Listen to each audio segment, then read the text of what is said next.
Ok, então retornando aqui, pessoal, sobre o dispensacionalismo tradicional ainda, mas algumas características para frisar bem essa sistemática de interpretação. Então, o dispensacionalismo clássico ou tradicional tem como proponentes Darby, Schaeffer e Scofield. Característica importante do clássico é seu propósito dualista de redenção. O que é propósito dualista de redenção? Que Deus tem duas formas de salvação. Uma salvação que Deus trabalha com Israel e a outra forma de salvação que Deus trabalha com a igreja. Então, esse propósito dualista de redenção. Então, para com Israel é de uma forma e para com a igreja é de outra forma. Deus, portanto, tem dois propósitos diferentes, um relacionado ao céu e outro relacionado à terra. É por isso, repito, que o dispensacionalista tradicional vai separar a igreja de Israel. Então, eles vão entender que a igreja é o povo de Deus para o reino de Deus celestial, enquanto que Israel é o povo de Deus para o plano de Deus terrestre, daí a necessidade do milênio. Tá? Então, todos esses teólogos aí do século XIX, o Darby, Schaeffer e o Scofield, estão em linha com relação a esse pensamento dessa característica dualística de redenção. Então, Deus trabalhando com Israel e Deus trabalhando com a igreja. Como que se não houvesse a unidade desses dois povos.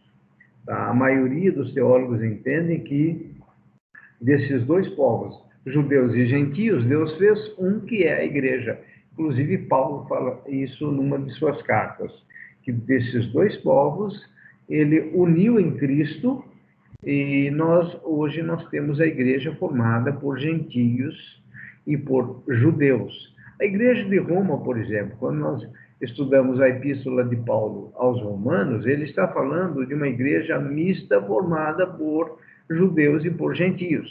Porém, os tradicionais, os dispensacionalistas tradicionais insistem em dizer que há um propósito dualista de redenção, um propósito para a igreja e um propósito para Israel. Tá? Então, essa é uma característica muito forte do dispensacionalismo clássico ou tradicional. Então, vejam aí, esses dois propósitos resultam de um dualismo antropológico, isto é, uma humanidade celestial e a outra terrestre. Novamente, aqui a ênfase deles está nisso. Tá? A igreja é uma humanidade celestial e Israel é uma humanidade terrestre. Então, eles vão insistir nesse ponto de pensamento. Entretanto, quando a gente vem para o Novo Testamento, você vai ver que essa linha de pensamento ela não se sustenta teologicamente. Então, vejam só que fica realmente complicado você sustentar uma sistemática de dispensacionalismo tradicional. Daí, então, é que surgiram os revisados e também os progressistas, os progressivos, né? Dispensacionalistas progressivos. Continuando, então, a humanidade celestial é composta pela igreja, e esta é vista como um parênteses na história redentiva. É importante esclarecer que a humanidade terrestre é eterna no dispensacionalismo clássico. Olha só, é um outro problema sério de nós entendermos isso, porque eles vão deixar claro isso, que a humanidade celestial composta pela igreja, ela é vista como um parênteses na igreja, ou melhor, como um parênteses na história redentiva. Então, veja, para nós entendermos isso, nós teríamos que ir para Efésios e nós teríamos que desfazer aquilo que está escrito em Efésios. Quando Deus fala que nós fomos predestinados antes da fundação do mundo como igreja, tá? Nós fomos predestinados antes da fundação do mundo para sermos santos e irrepreensíveis. Então, dentro do propósito eterno de Deus, a igreja não é um parêntese. Essa ideia da igreja sendo um parêntese na história Significa dizer que Deus sempre teve um plano redentivo com Israel, porém, como Israel rejeitou o Messias, Deus entra com um plano B, mais ou menos assim, e salva os gentios, que é a igreja. Então, vejam, essa sustentação aí, ou melhor, essa tese, ela não se sustenta, tá? E ainda é importante esclarecer que a humanidade terrestre é eterna no dispensacionalismo clássico, ou seja, que a ideia do milênio, eu não sei se eles querem dizer da eternidade do milênio na Terra, entretanto, e esse ponto realmente eu não sei responder para vocês, porque dá a entender que é isso, né? A humanidade terrestre é eterna no dispensacionalismo clássico. Se ela é eterna, o milênio será eterno. Se o milênio será eterno, como que fica essa questão da destruição desta terra que Pedro relata, não é? Ele vai relatar a respeito da destruição da terra e aí a criação de novos céus e nova terra. Então, não dá para entender muito bem essa característica e esse pensamento dispensacionalista. Muito bem, então, continuando aqui, pessoal, vamos agora, ainda aqui, ó, aparece primeiramente no milênio e continua na nova terra, populando-a, opa, passou demais aqui, populando-a para sempre. Ah, tá. Então, o que eles estão dizendo? Que a proposta de Deus para Israel, ela começa no milênio, olha lá, ela aparece primeiramente no milênio e continua na nova terra. Então, mas antes da criação do novo céu e nova terra, este planeta Terra vai ser destruído. O plano redentivo de Deus envolve a purificação dessa terra que está contaminada. Aliás, o universo foi contaminado pelo pecado. Daí a necessidade da criação de novos céus e nova terra, como nós vemos em Apocalipse, capítulo 21. Então, Deus vai criar nova todas as coisas. E isso que nós temos hoje, então, não existirá mais. Então, João vai falar lá, os céus que existiram não existem mais. Então, esses céus aqui, essa terra não vai existir mais. Tá? A humanidade celestial, por outro lado, é formada por todos os redimidos de todas as dispensações que serão ressuscitados. Até aí tudo bem, mas esses redimidos de todas as dispensações, como que eles foram salvos? Essa é a questão. Então, dentro do aliancismo, isso se explica a respeito da doutrina da eleição daqueles que Deus elegeu em Cristo e pela salvação em Cristo. Porém, aqui, dentro da proposta dispensacionalista das diversas dispensações, aqueles que não cumpriram as suas ordenanças naquelas dispensações morreram. E como que ficou a salvação desses? E aqui eles estão dizendo que a humanidade celestial, por outro lado, é formada por todos os redimidos de todas as dispensações que serão ressuscitados. Mas como que essas pessoas das antigas dispensações foram salvos? Essa é a questão que não é respondida, então, pelos dispensacionalistas. Muito bem, então vamos agora, para nós finalizarmos esta aula e concluirmos esta disciplina, falar um pouquinho mais, então, do revisado, do dispensacionalismo revisado, e aí nós encerramos. Então, o dispensacionalismo revisado, ele tem outras características, né? Tem algumas modificações, e ele recebe esse nome porque procura revisar algumas ideias centrais do dispensacionalismo clássico. Então, da mesma forma que o progressivo tenta corrigir, aqui o revisado tenta revisar. E tem como proponentes esses nomes aí, olha, Walvoord, Dewey, Pentecost, Charles Hay, Alva McLean, entre outros. Ok? Mas vamos caminhar aqui. Uma das principais modificações da teologia do clássico é o abandono do dualismo eterno, bem como da separação da humanidade celestial e terrena. Então, eles vão quebrar essa ideia, tá? Da igreja sendo uma humanidade celestial e de Israel sendo uma humanidade terrena. Então, o revisado vai revisar isso e vai dizer, não, não é dessa forma. Então, não havia mais distinção entre celestial e terrena, mas aqueles representados por Israel e pela igreja. Então, aqui é a ideia aliancista. Então, para os aliancistas, a igreja é formada pela unidade dos gentios e judeus, Israel e igreja. Tá? Então, aqui, os revisados fazem a mesma coisa, tá? Com relação ao dispensacionalismo. Esses dois grupos contêm diferentes indivíduos, ou seja, Israel e igreja, diferentes indivíduos.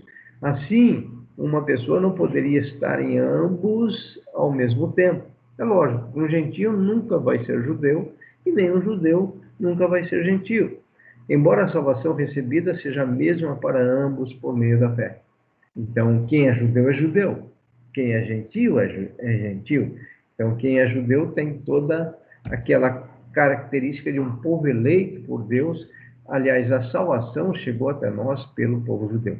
Então, nós somos devedores aos judeus. E Paulo fala isso, acho que na sua carta aos Gálatas, que nós, a igreja, os gentios, salvos, eleitos em Cristo Jesus, somos devedores aos judeus, porque a salvação vem dos judeus. Jesus era judeu, toda a pregação do evangelho veio através dos judeus. Os 120 que se converteram ali em Atos, na igreja de Jerusalém, os 120 ali do Pentecostes, eram judeus. Então a igreja nasce em Jerusalém, formada por judeus, depois ela se estende para a Judéia, Samaria e toda a região da Macedônia, e quando vai para a Macedônia, então nós temos a igreja formada por judeus e gentios. Inclusive, repito, a carta aos Romanos foi escrita para judeus e gentios, e você vai encontrar Roma ali, lá no bico da Macedônia. Então, Deus estendendo a pregação do evangelho dele e salvando, então, gentios e judeus. Então, esses dois grupos, nós não duvidamos de que judeu, é o povo escolhido de Deus com propósitos, um povo eleito para trazer o evangelho, para abençoar todas as nações da terra. Essa é a promessa, foi a promessa de Deus em Abraão, Gênesis capítulo 12. Então, em Abraão, todas as famílias da terra seriam abençoadas. Então, isso não há dúvida, e nós temos que concordar isso com os revisados. E graças a Deus que os revisados enxergaram isso. Tá? Então, judeu é judeu, gentio é gentio, entretanto, ele diz o seguinte, que a salvação é a mesma, e a salvação é única por meio da fé em Cristo Jesus. Então, essa revisão foi fundamental. Mas, infelizmente, a revisão não corrige o dispensacionalismo clássico, porque eles continuam sendo clássicos. Se eles aceitassem, então, a revisão e dissessem, não, realmente, nós vamos deixar essa forma de pensar, de que Deus tem um plano específico para Israel e outro para a igreja, tudo bem, mas eles não aceitam os revisados, vão ficar com o tradicionalismo deles. E aí vem, então, essas diversas sistemáticas. Portanto, a distinção entre Israel e igreja é enfatizada, embora a salvação que eles recebem seja a mesma, as duas entidades são estruturadas de forma diferente. E aqui tudo bem, tá? Como eu disse, gentios são gentios e judeus são judeus, mas a salvação é a mesma. Então, desses dois povos, Deus faz um, que é a igreja, com diferentes papéis e responsabilidades. Realmente, nós não temos dúvidas que Israel teve um papel, aliás, a pregação do evangelho, eu repito, a salvação veio dos judeus e a igreja agora continua pregando o evangelho não só para os judeus, como também para os gentios. Então, parece que a igreja vem e amplia tudo aquilo que Deus realizou ou iniciou a realização com os judeus, com o povo israelita. Para a maioria dos revisados, não há duas novas alianças, mas apenas uma, da mesma forma que os aliancistas creem nisso. Então, existe uma única aliança, aliança do pacto, aliança da graça, que se inicia ali depois da queda. Isso é aliancismo. E aqui o revisado está dizendo a mesma coisa. Para a maioria deles, não há duas novas alianças, mas apenas uma.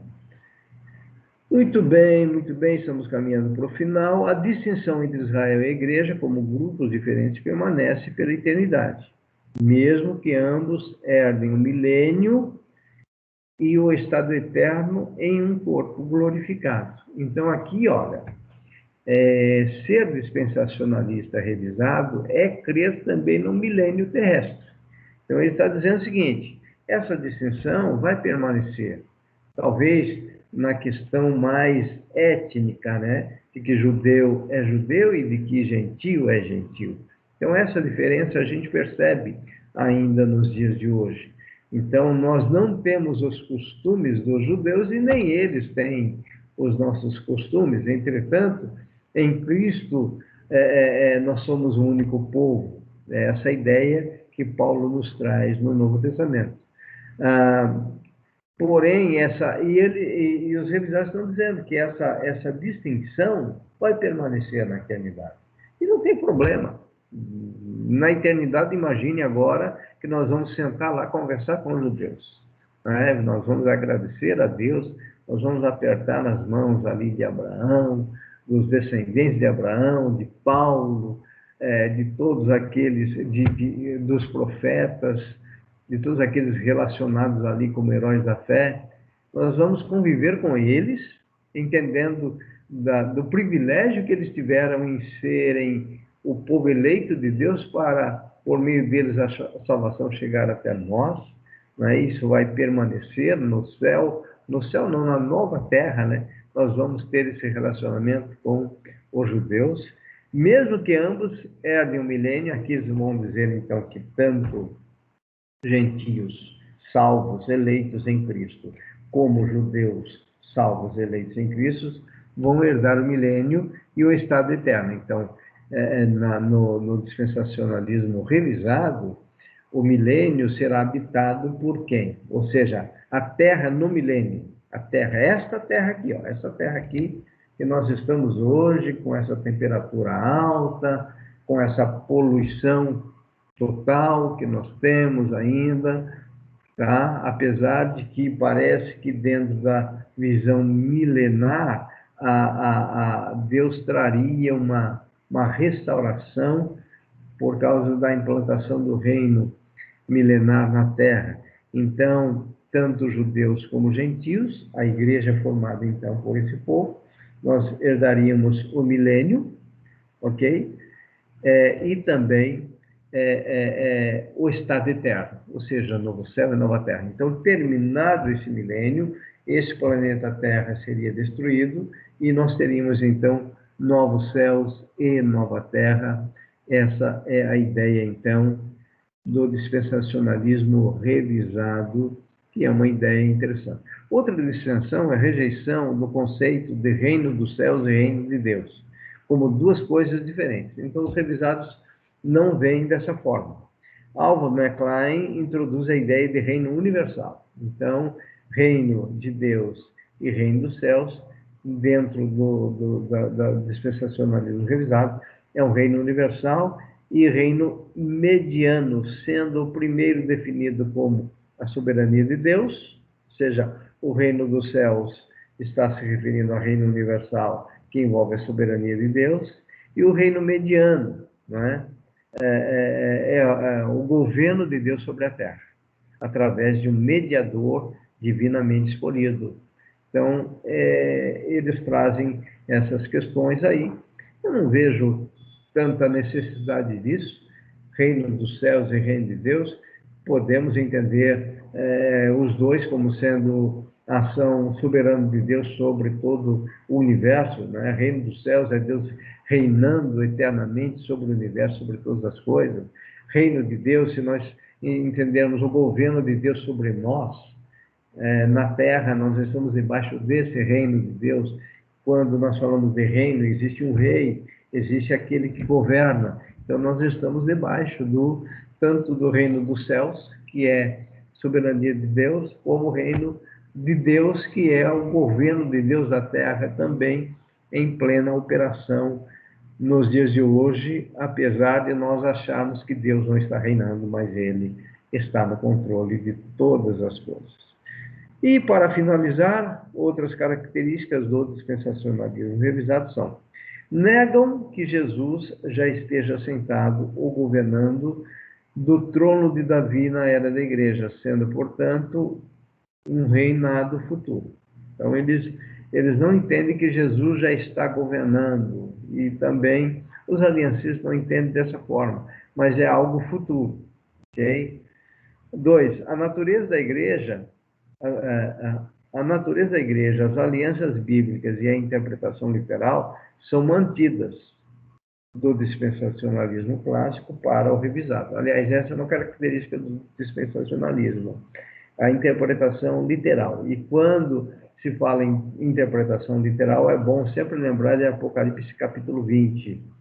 Então, quando se trata de interpretação literal, ali de Apocalipse 20, tanto os tradicionais como os revisados, como os progressistas, vão dizer que o milênio é literalmente um período de 1000 anos.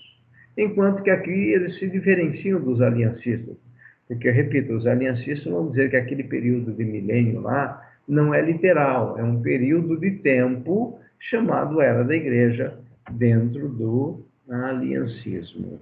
E assim, então, pessoal, nós finalizamos com este slide aqui, novamente, das principais sistemáticas que nós estudamos o aliancismo, que nasceu com Calvino no século XVI, estudamos a teologia da Nova Aliança, tá? Que é bem próxima do aliancismo. O aliancismo progressivo nós não estudamos, mas vocês podem, se quiser, pesquisar alguma coisa sobre isso. Estudamos hoje o dispensacionalismo progressivo, que nasceu em 1986. Vejam lá, se eu pegar o aliancismo, que nasceu no século XVI, tá? Por volta de 1500 e lá vai pedrada, comparar com o dispensacionalismo, que foi século XIX, é lógico que o aliancismo é mais antigo, tá? E depois, então, nós temos estes intermediários, o dispensacionalismo progressivo, nascendo em 1986. Então, aqui é bastante recente essa sistemática. É o revisado de 1950 a 1985. Então, nós temos essas sistemáticas bastante recentes, repito. E, como eu disse, amanhã pode surgir uma nova sistemática. Qual a intenção?